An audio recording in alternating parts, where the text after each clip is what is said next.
The James Cooley Show, It's Your Life, can be heard every Sunday at 9 p.m. right here on The Answer San Diego. Life is full of circles, cycles, phases, and stages. It's your choice to ignore or embrace them. Motivational speaker, author, military veteran, and founder of the J.C. Cooley Foundation, James Cooley, and his guest will inspire and equip you to strive for your own greatness and overcome adversities. Listen to The James Cooley Show, It's Your Life, every Sunday at 9 p.m. right here on The Answer San Diego. The James Cooley Show, It's Your Life, can be heard every Sunday at 6 p.m. right here on 660 AM The Answer in Dallas-Fort Worth. Life is full of circles, cycles, phases, and stages. It's your choice to ignore them or embrace them. Motivational speaker, author, military veteran, and founder of the J.C. Cooley Foundation, James Cooley, and his guests will inspire and equip you to strive for your own greatness and overcome adversities. Listen to The James Cooley Show, It's Your Life, every Sunday at 6 p.m. right here on 660 AM The Answer in Dallas-Fort Worth. The James Cooley Show, It's Your Life, can be heard every Sunday at 6 p.m. right here on The Answer. Life is full of circles, cycles, phases, and stages. It's your choice to ignore or embrace them. Motivational speaker, author, military veteran, and founder of the J.C. Cooley Foundation, James Cooley and his guests will inspire and equip you to strive for your own greatness and overcome adversities. Listen to The James Cooley Show, It's Your Life, every Sunday at 6 p.m. right here on The Answer. Yeah. Dr. James J.C. Cooley. The James Cooley Show. It's your life. Yeah.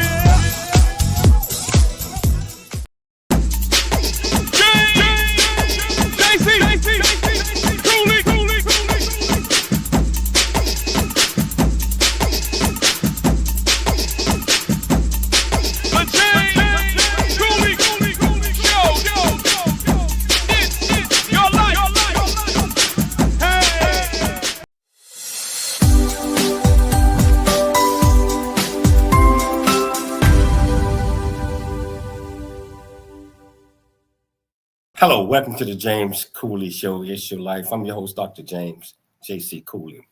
And wow, we're kicking this off. Black History Month. We got a lot of heavy hitters coming your way and starting today. This guest right here, I am looking forward to chatting with her. She is doing so many things. Educator, been an educator all her life.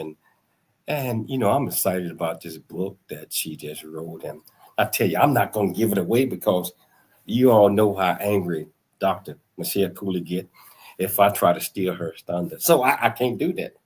So first of all, how you doing, Dr. Cooley? I'm fine, James. How are you? I am doing just fine. Still trying to get over this cold or whatever you might want to call it. So just a little bit under the weather right now. Yeah, but you know what? It's going to be okay. You're going to get over it really soon. But you know what? We're not going to get over. We're not going to get over the amazing guest that we have today. And we're celebrating Black History Month. And we're just so excited about this lineup this week. But we are kicking it off today with this amazing guest. I'm going to tell you a little bit about her. Yeah, but wait. Let me tell you, whichever platform that you're watching us on, whether it's E360 Television, Transfer TV, YouTube, LinkedIn, Facebook, Twitter, Rumble, welcome to the show. Or if you're listening to us on the radio, AM 660 The Answer, out of Dallas, AM 1170 The Answer, out of San Diego, FM 96.1 The Answer out of San Diego, welcome to the show. Most important, if you want to be part of this great conversation that we're going to have with this young lady today, all you have to do is go to the platform that you're watching us on, go to the comments, ask any question that you might have. I promise you we'll get your answer. Michelle, I cannot take it no more. Can you please introduce the title of the show, purpose of the show, and introduce this absolutely fantastic guest? Yes. So the title of today's show is called Making Do, Growing Up Colored in the Jim Crow South During the Great Depression. We're having a conversation with Josan Wright Callender. She's an educator, writer, author, producer, and publisher. She's going to talk a bit about how she became a writer and this amazing novel, which I just said was the title of the show, and what the goal and mission is of her novel, and how her novel provides a history with a face. So Ms. Callender has worked in the field of special education for both the Detroit Public Schools and Los Angeles Unified School Districts for 29 years, including the areas of homebound or hospitalized, chronically ill, classroom teaching for students with a wide variety of eligibilities, including physical impairments, specific learning disabilities, and autism.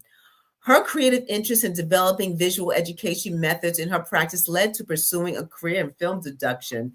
She took classes with former Disney filmmaker Bill Blanchard at Lansing Community College, was an associate producer at WTVS Channel 56 in Detroit, and was part of the writing team that won local Emmys for its award-winning production, semifinalist, Walt Disney Studios Fellowship Program. And you know what? She co-produced One Down, winner of the Charleston World Film Festival and the Lansing Film Festival, produced Air Conditioners, First Contact, a film by one of her students with special needs, created Matt Joe International LLC, a publishing company for inspirational books and materials for young adults, including the series Believe, Tuskegee Strong, Making Do, Growing Up Colored in the Jim Crow South During the Great Depression. And this is the title of the topic today. And please welcome to the show, Josan Wright Callender.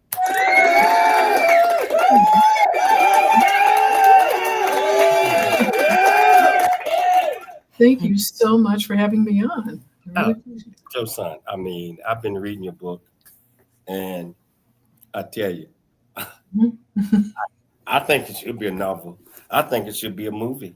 I think a lot of things should be a part of this. So, First of all, I want to thank you so much for taking the time to come on the show and to talk about this. I mean, because a lot of people do not understand the Jim Crow era or any of that stuff right there.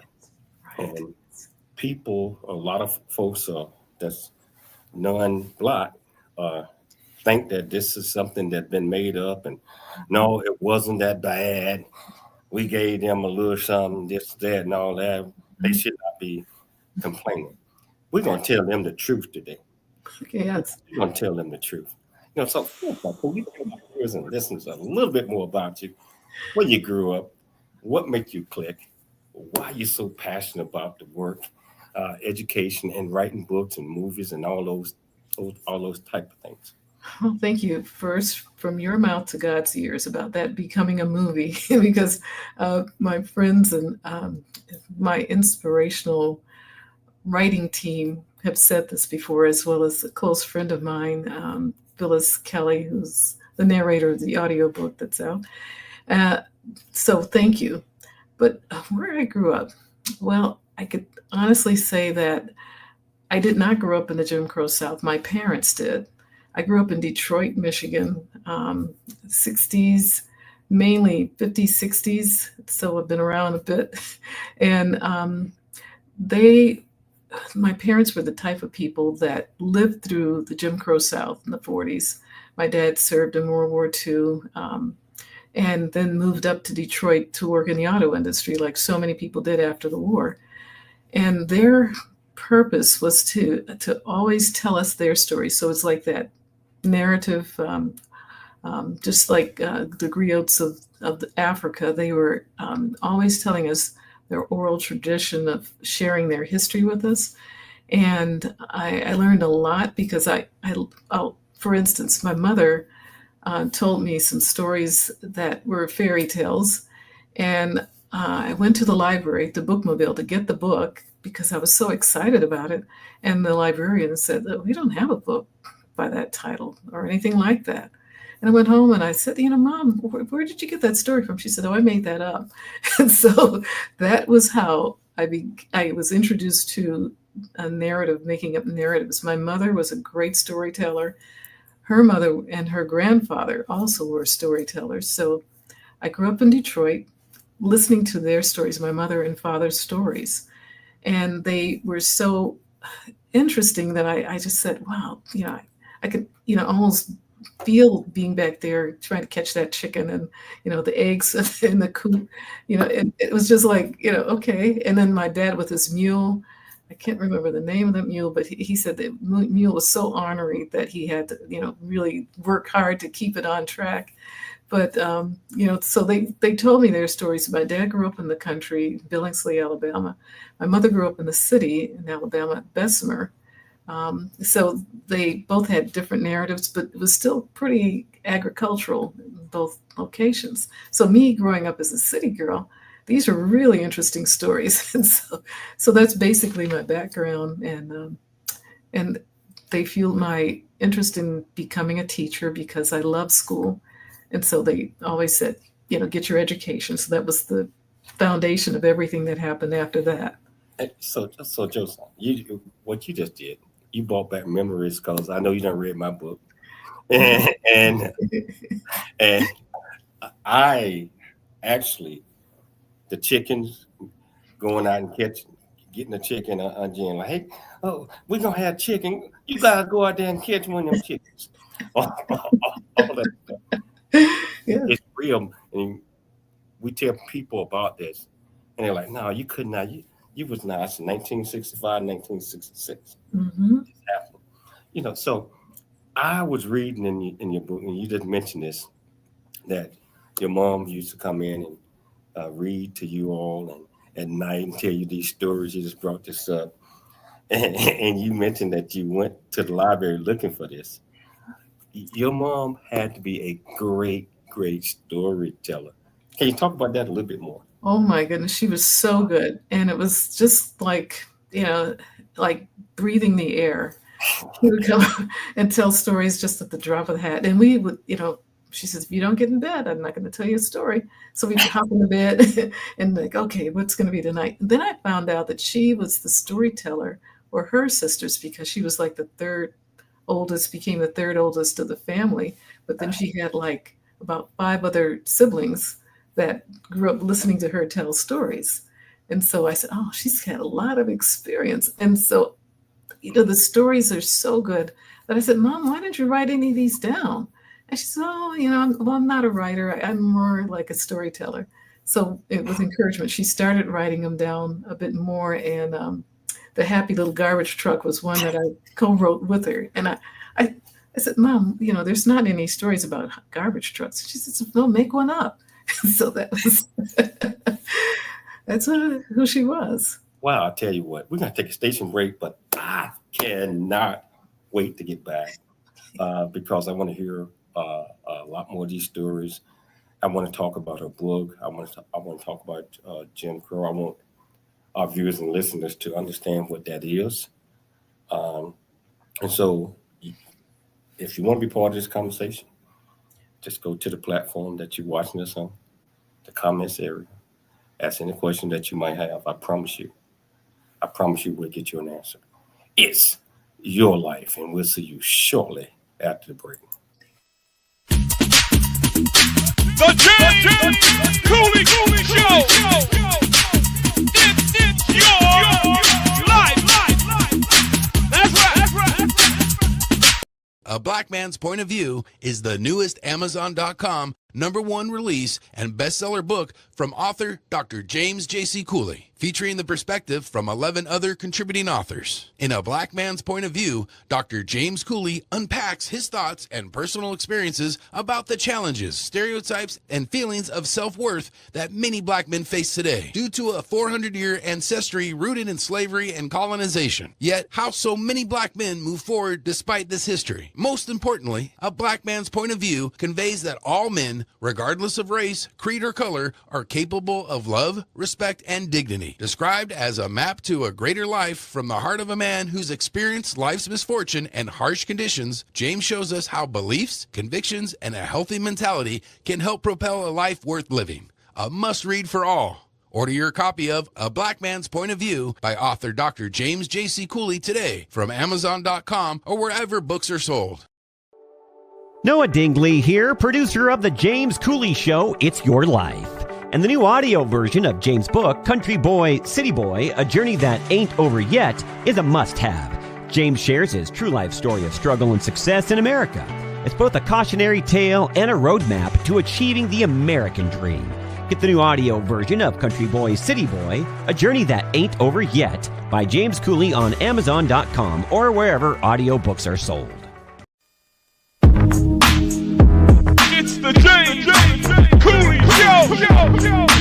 It's your life. Dr. James J.C. Cooley. Yeah. Come on.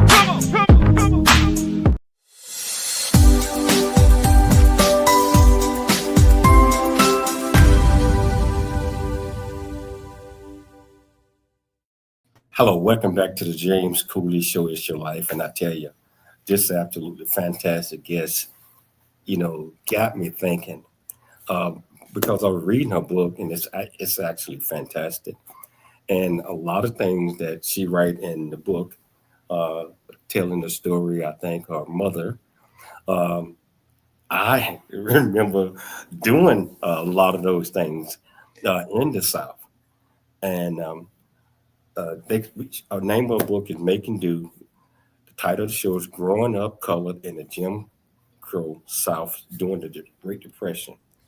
And a lot of folks don't even know what Jim Crow is, what Jim Crow laws are, or how that affected us. I'm talking about African Americans as a whole. And so, Josan, can you please tell our viewers and listeners, what is the Jim Crow era? Yeah, well, I'm by no means an expert, but I could honestly say that from what I've researched and from what my parents shared with me, it was a period of time post-slavery and pre-civil rights. I would put it up to that point where there were millions of emancipated people running around looking for jobs, trying to get out of the slavery conditions of those plantations, trying to go where they heard jobs were available up north. But at the same time, there was this movement to keep the Black people from experiencing true freedom, and they were able to receive freedom from the Emancipation Proclamation and those laws that were instated. And I'm not really well versed on which laws they were, but I think it was the 14th and 15th Amendment. Oh. But the thing that I found interesting, because my parents, they could only tell me what they experienced, but when I did some research on it, I found out it basically started gaining ground when the federal soldiers were withdrawn from some of those southern states that had slavery. And as they were just withdrawn abruptly, the governance of those states tried to reinstate what they had with slavery. And so it was like you can only get into certain places. You were not allowed in certain places. Like I was reading about Louisiana.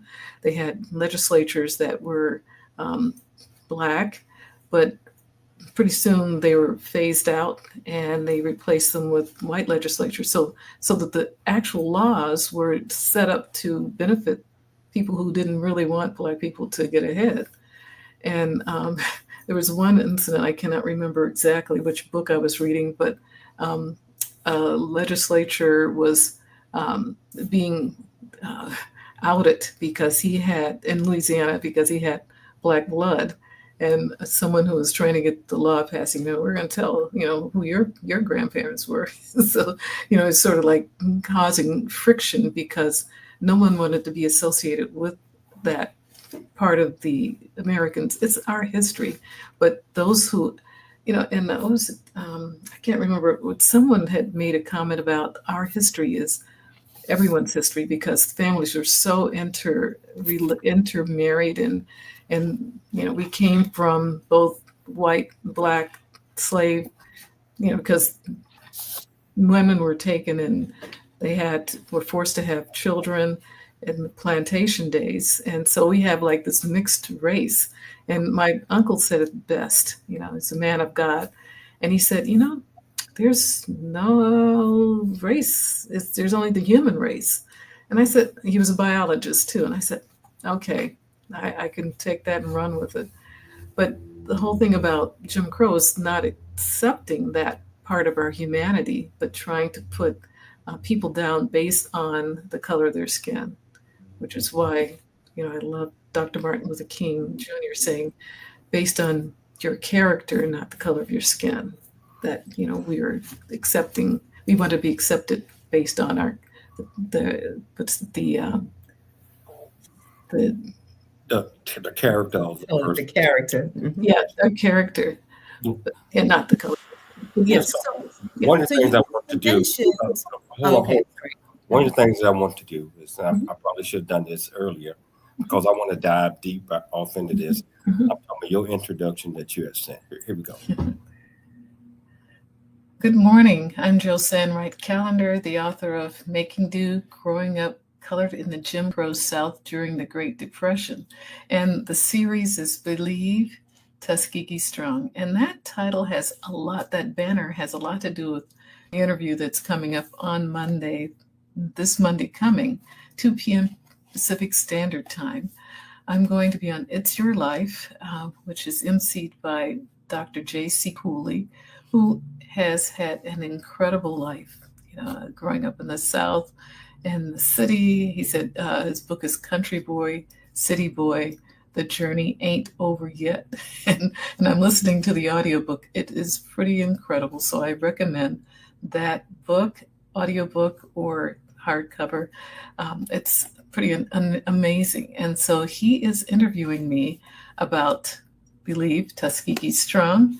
And he said, what would you call your interview? And I said, I think I'd say it's a subtitle is A Legacy of Faith Equals a Legacy of Resilience. And that's where the belief comes in Tuskegee Strong, because my parents have such great faith in God that they shared that with us. And we, in our own journeys, developed our, because you can't have a generational, you can't hand on to someone else your faith. It has to be a felt and learned experience of oneself. And I think through life, that faith is amplified and just solidified, I guess is the best term. And my faith in God is that. And I attribute that to my parents because of what they went through in the 1940s, just living their life post, right in the middle of the Great Depression, which they were born, and then they were living through it. And then after World War II, that was considered the end of the Great Depression. You read stories about how people were starving and not having enough to eat. And finally, when the war started, these guys went into the army in droves. One, it was a world conflict, and two, the army paid, and they could send money back to their families, and they could also. Wow. Wow, that's amazing. A narrative. But Jason, writing this book and hearing the stories from your family, Mhm. what were the challenges, if any, that you faced in writing it? And did it kind of make you aware of things that you haven't thought about in a while, or just the enormity of what went on during that time? Well, it was a challenge because one, like my mother, I had never written anything, and I didn't start writing until pretty much I was working at a law office, and there were a group of writers, and this was in Los Angeles, a group of writers that were writing for Saturday Night Live and different, big name producers, but they did this night job as the work area. But they would work on documents, legal documents at night, and it allowed them to make some money while they were doing their joy job during the day. But I was inspired because I wanted to tell this one story, which goes back to your question of, was it hard? First, I wanted to share this incident that happened with me in my past. And second, I want to see if I could write. And they loved it. So this little incident that I wrote about as a little script was going down south in the mid 60s. No, it was like 63. So it's before civil rights. And how my parents would take off from Detroit and just drive straight down. And my mother would fry chicken and biscuits and have them all in this one tin. And my sisters and I laugh about how the biscuits taste like fried chicken and the pound cake tastes like fried chicken because everything was, together in this one container. And then there would be a pot in the back. And so if we had to use the bathroom, you had to use the pot, and they dump it out. They pull on the side of the road. And while I was writing that story, it just dawned on me. I said, wait a minute. I thought it was like a road trip, and this is what everybody did. But I called my mother. I said, did you guys not stop because of Jim Crow? She says, yeah. We thought you guys, you were too little to really understand what was going on. So we didn't want you to be exposed to that. And it was like, I was an adult. I had never thought about it. But as I was recounting that story, it dawned on me, and it was like a big aha moment. And and that told me a lot more about my parents' thought process, because they said, we can't even explain this. So why expose you to it, to have those negative thoughts, about, being down south, which, as it were, there was still some negativity that you could feel, but you didn't know as a kid what was going on. But they wanted us to keep our minds positive and clear of any of the negativity. And they did this to keep us pure and focused on what God can do and not on what was going around in the world, so things that we couldn't really control or change, just keeping our minds focused on God and what he was doing, getting us back together with family.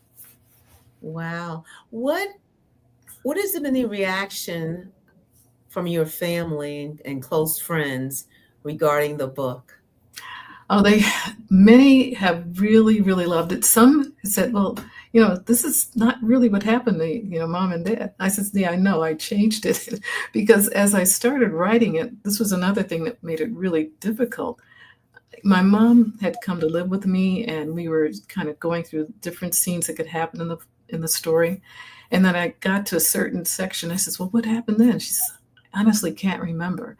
And so I said, well, if I make something up with that, but she says, yeah, I can't remember anyway. So, make something.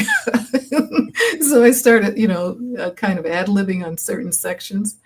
And then I was talking also to other relatives who had really key pieces happening in their life. And I said, oh, this should be in the story too. So I just said, after a while, it's going to be a novelized version of what happened to them, because that way I can pull in experiences of different contemporaries. I would look up things in the archives to find out how people dealt with certain situations and just kind of started folding it all into this story. So yeah, so there was some pushback because it wasn't really what happened, but I was just, like trying to make it more interesting. Wow. I don't even want to take the station break, but I got to. So what we're going to do, we're going to take a station break. And if you want to be part of this conversation, all you have to do is just go to the platform that you're watching us on, ask them the question that you might have. I promise you, we'll get you an answer. It's your life, and we'll see you shortly after the break. Let's go, let's go, let's go. It's the James Cooley Show. It's your life. Dr. James JC Cooley. All right.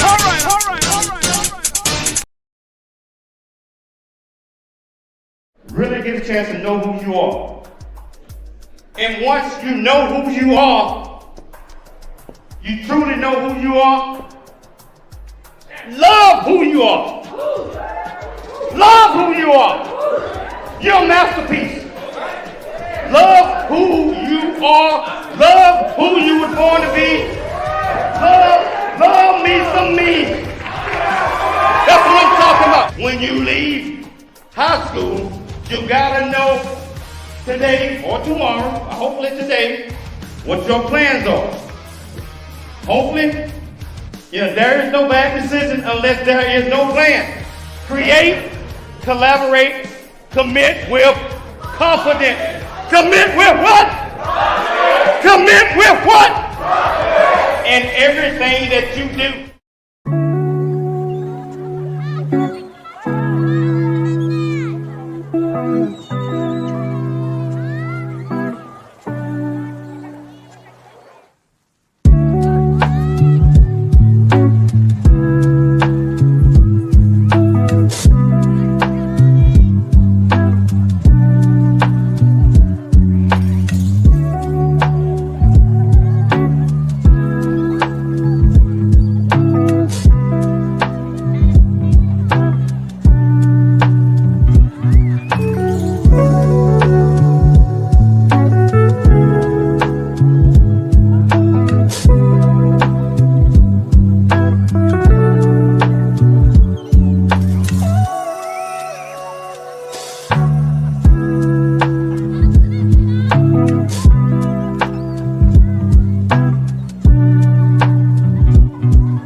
Hello, welcome back to the James Cooley Show. It's your life, and I tell you, this is such a great discussion.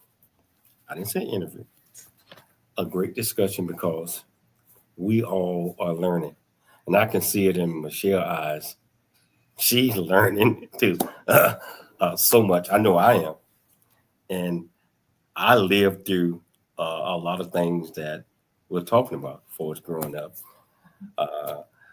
The pot in the car, the pot in the house, the house, and we had a mule named Red that did all the carrying of the wood and this and that, and I want to hear so much more about all of those things because I tell you, Josan, the way you explaining this, and obviously your mother and your father, they just laid it out to you all that this is how it was, and being growing up in the city, like, oh no,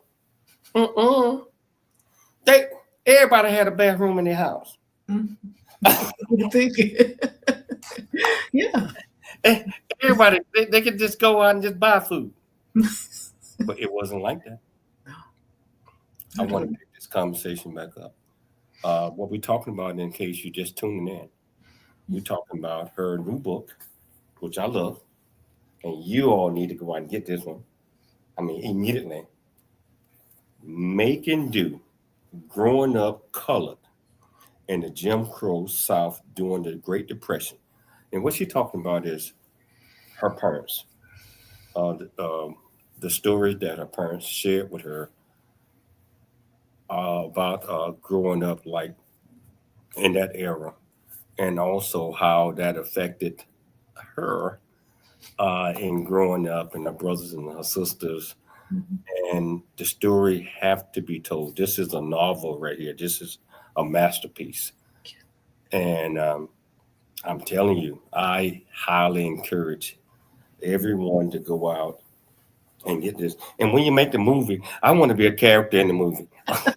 I'll take my people in touch with, God willing, someone is hearing this and it's taking it to the next level. Thank you. So I want to pick it back up because Michelle asked you a question, and I kind of think it kind of threw you back a little bit.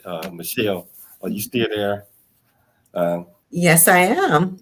Can you re-ask that question? Because that was absolutely fantastic. I know we didn't complete it because we had to go to the break. Well, I asked Josan about the challenges. Were there any challenges in writing the book, and how did her family feel about the novel? So I think that was the question. How did your family and close friends feel about the novel? And then you just gave me the feedback that you received from them. Yes. Yeah. It was an amalgamation of my parents' story plus the historical documents that I had found about the different characters in the story, like George Washington Carver, Dr. George Washington Carver, and Dr. Booker T. Washington. And so as I was looking into the Tuskegee Institute section, actually my husband and I went to the Tuskegee Institute, and we're just really impressed with. Later on, I found out that the students made the bricks that they laid the buildings. They made up the buildings, and I said they made a kiln and they just fired all those bricks. And I said, this is just too amazing. And it was at the time when not a whole lot of people wanted to put money into higher education for Blacks, but Booker T. Washington would go from state to state doing talks and raising money, and then coming back and building up that Tuskegee Institute. So I learned a lot in putting the book together, and I was trying to educate. I love your know your past and shape your future. I said I wanted to help young adults, and especially in the Black community, know their past. And this is all of our past, as we're a tapestry, a country of so many different ethnicities, that this is all of our past. It's our history. You know what, Josan, there's a lot of people in this country who don't want to relive the truth about what happened in the past. They've taken things out of our textbooks in school, what we teach, in the library, and even some of our own people of color. Some might not want to relive the past because they're thinking about what's going on today, the freedoms they have today. But what is your thoughts on denying the past and not, I would say, not understanding what really happened? Basically, if you don't face the truth, that's not going to be a good thing. So just basically, what are your thoughts on that? Well, the Bible says, you shall know the truth and the truth will set you free. And that's what I keep coming back to in my writing. When I was taking writing classes with the Writers Guild of America, they had different workshops. And I remember vividly, this one writer said, he says, you have a responsibility. He says, as a writer, part of that is you have the ability to respond to what you see from your perspective, and you have a responsibility to share that with others. And then also as a teacher, I said, wow, that's pretty deep, because as a teacher, I feel a keen responsibility to help educate young adults, and especially all of my students. I was a teacher of special needs students, but in my classroom, I always took the high ground and said to the parents, the reason why we're teaching this, because it wasn't really in a lot of special ed classrooms that they would do things that I did. I said, I'm teaching this because the students need to be exposed to this, and then would help their understanding of other concepts. So, we did plays, Greek dramas, and the kids would act out the Theseus and the Minotaur, and they had such a kick out of it, and the parents would come and be our audience. So, so I think that uplifting all races from our history is what all races, I said, it's human race, but all ethnicities, what our history is about, and it's interwoven with so many different wonderful pieces, and some that aren't so great. But we have to look at it all, because remember that phrase that if you, those who don't know their history have the possibility of repeating it. Yes. So I said that is scary, and I don't want to be a part of that equation, just by being blinded, by not wanting to look at things, but looking at them with the mind of, like I said, the mind of Christ. What does this mean? How can I use this information to keep me on a road that's going to be one that would increase my ability to be, what God has given me as his steward, what can increase my ability to use my gifts to the highest level. So, wow. How has your faith strengthened and inspired you, not only in writing this book, but also, being an educator and, teaching your students despite, challenges you may face during the process? You have such great questions, Dr. Michelle. Thank you. That one I love, because, the challenge that I faced in writing, first of all, was just in writing, because I had never written anything before. So that's why I started with a happy little garbage truck. I said, let me see what the process of writing this picture book could be.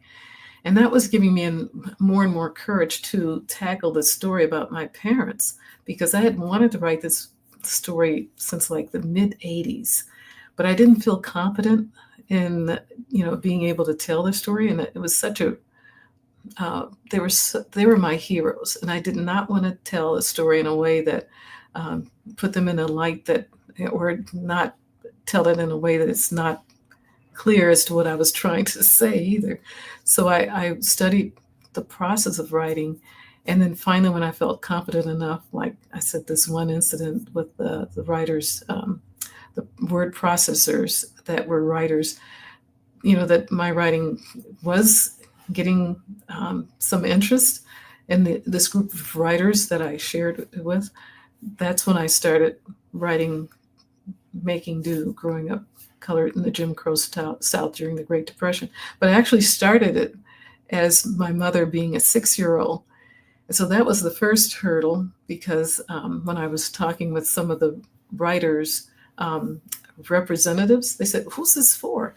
I said, for young adults. And they said, well, you can't have the character 6 years old, right? Because you have to start with her in high school.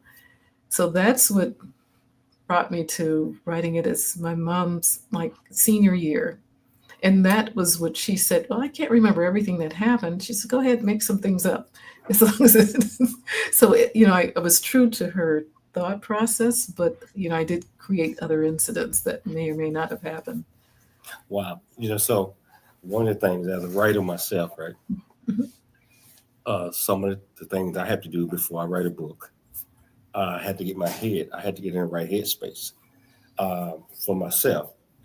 Sometimes in meditation and understanding what I'm gonna write about. I mean, I go by what we call the what why, when, and how. What, the first what is what, or the title, or what's this? The second what is what do you want the audience to get from your writing? The why is this important to them? How are you going to do it? And when are you going to do it? And then conclusion. All of those things that I learned in telling a story and writing a story is so important. And that's what I get from here, because I understand, I know that you had to have went by that philosophy in order to put a masterpiece together like this. We got about a minute before the show. What are your thoughts? Well, a minute before the break. Okay. Yeah. I was thinking, you're absolutely right. I started writing this, just jumped into it. And then I was talking with my friend, Phyllis Kelly, who's the narrator of the audiobook. I said, I just don't know how to bring this story around to what I really intended. She says, did you pray about it? And I said, oh my goodness, I did not. She says, well, most times when you're tackling something really big, you have to start getting your mind ready. And through prayer is how I do it. And I said, I don't know why I didn't think so. Definitely. Prayer was the one thing that shaped the story. And every time I hit a corner or a wall, I would start praying over it. And says, well, how is this going to be instrumental in giving my students hope? So that was, thank you. And prayer, just like I said, mindset comes with prayer, at least with me. I won't do anything. Yeah. Because in my mind, if I get the answer back and I don't follow suit with it, it's not going to come out right. So prayer, and you right. We're going to take a station break. I can talk to you all day long. We're going to take a station break. If you want to be part of the conversation, all you have to do, go to the platform that you're watching us on. Ask any question that you might have. I promise you, we'll get you an answer. It's your life, and we'll see you shortly after the break. Dr. James JC Cooley. The James Cooley Show. It's your life.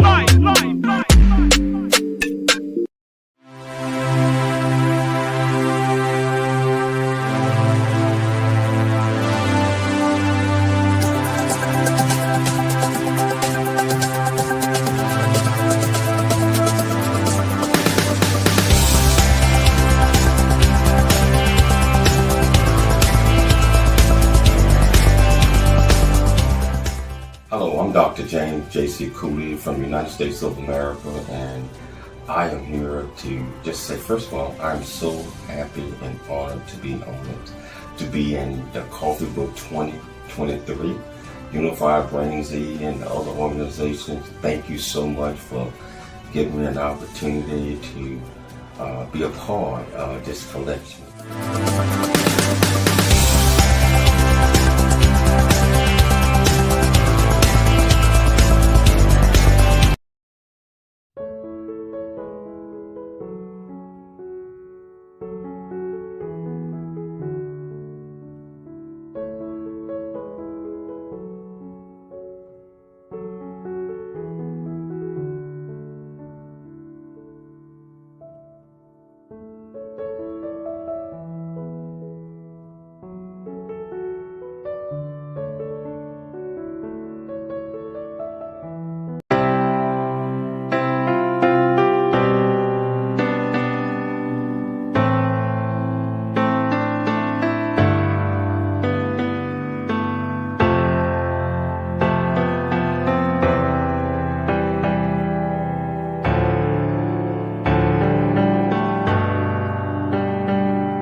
Cooley.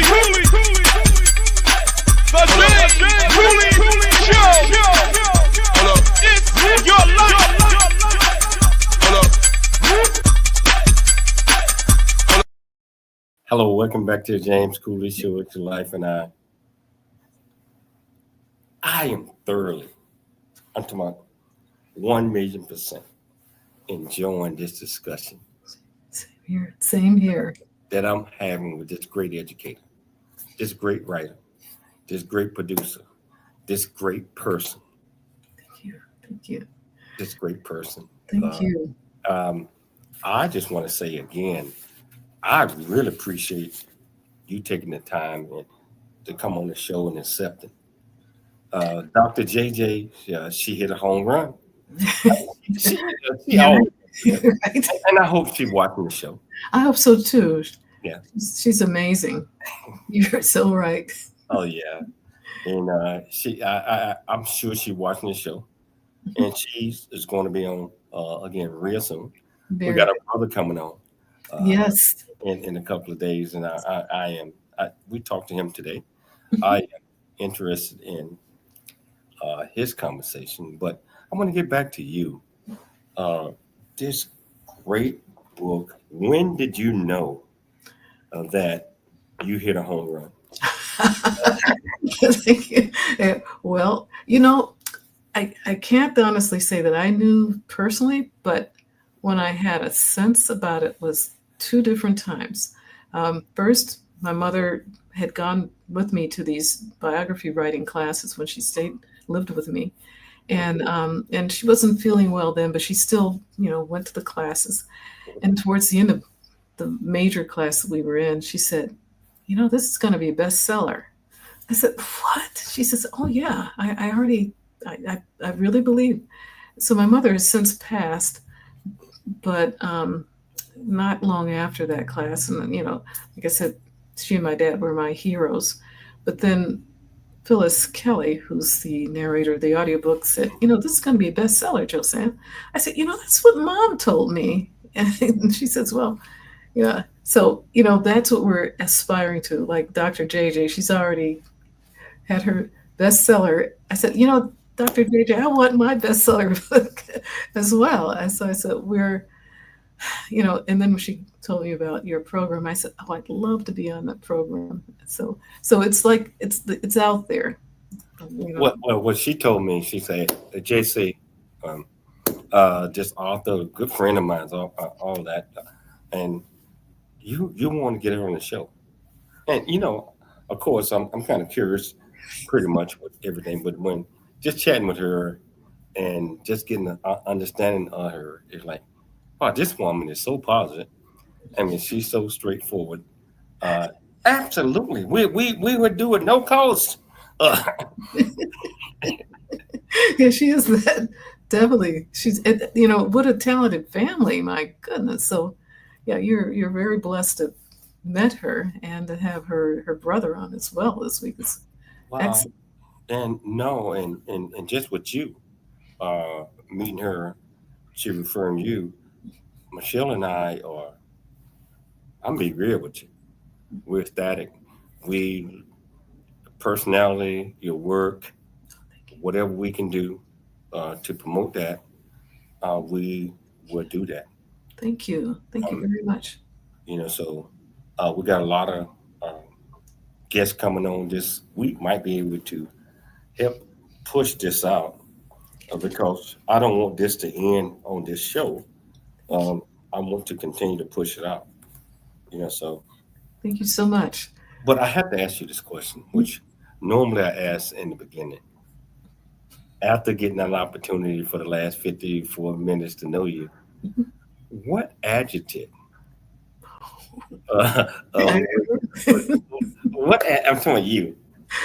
What adjective would you pick out and every word in dictionary, whatever, to describe you, to describe your personality, to describe what you are conveying to our viewers and our listeners? I know I caught you off guard on that. Yeah, right. And it's so funny because I watched one of your programs where you asked that question. It says, oh, I'm going to have my adjective ready. And then I forgot which one it was. So let me think of what was it? I would say I'm faithful.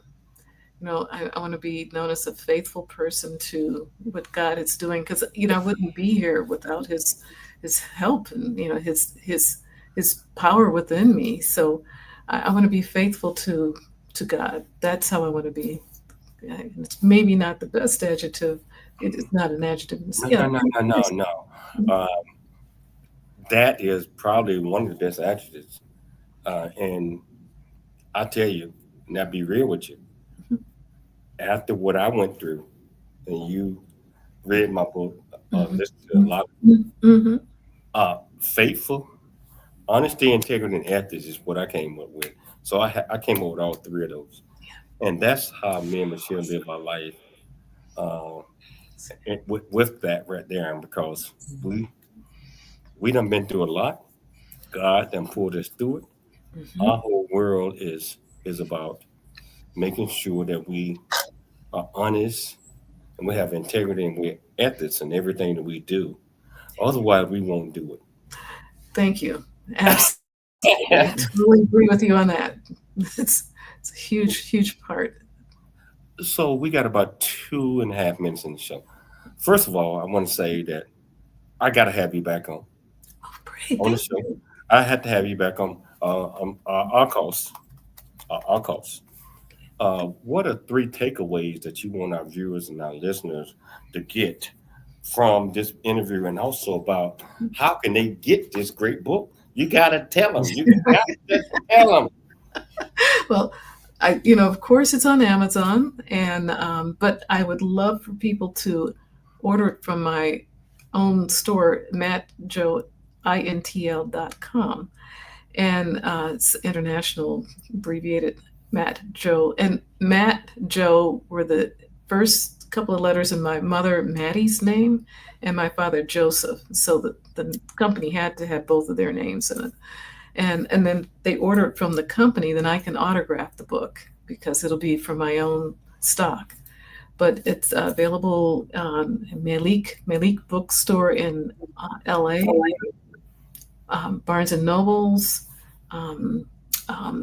and then the audiobook will be on Amazon soon, but right now it's on the Nook, Walmart's, I can't think of I had it right here. Well, it's definitely available at Walmart, and also Google Play. Those are the 3 big ones that I can remember. But it just came out, I'd say the middle part of December, and we're expanding the platforms for the audiobook. But the novel, I'm working on volume 2, and I'm hoping that will come out by perhaps the end of this year. I want to make sure it's good. Wow. Michelle, you got some closing remarks? I know. We just want to say that we appreciate you taking time to come on the show today and tell us about your novel and just educating the audience about what Jim Crow laws really are. Because some of them are like, is Jim Crow a man? Why did they get the name Jim Crow? I'm serious. I don't know. I'll have to find out this week. So watch you're the programmers. Yeah. So I tell you what, hey, thanks so much. Want you back on the show. Thank you. Michelle will be reaching out. Dr. JJ, if you are listening, thank you. But I tell you, I'd like to thank you for taking the time to come on the show. I'd like to thank Dr. Michelle Cooley for putting together another absolutely fantastic show. I'd like to thank our viewers and our listeners for tuning in Monday through Friday at 2 p.m. Pacific Standard Time. Always dream big, think big, and be big at everything you do. We'll be back tomorrow, same time, same place. It's your life, and we'll see you then. Thank you.